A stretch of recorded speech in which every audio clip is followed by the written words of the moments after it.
Ito machine. Ito po ay ginamit natin sa loob ng 6 na araw na umabot ng 75.5 meters. Ito po ang ating printer head. Ang ating cupping. Cleaning.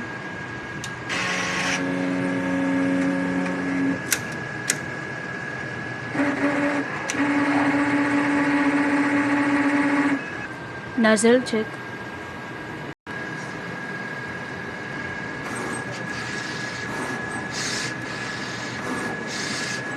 Yan po, okay naman po.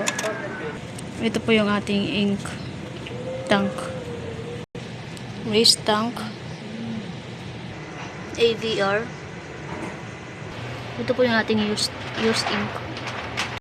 Ito po yung sub-reroll inventory. Sub-reroll inventory. Ito po yung black ink inventory. Yellow ink. Magenta ink. At cyan ink. Ito naman po ang ating daily maintenance.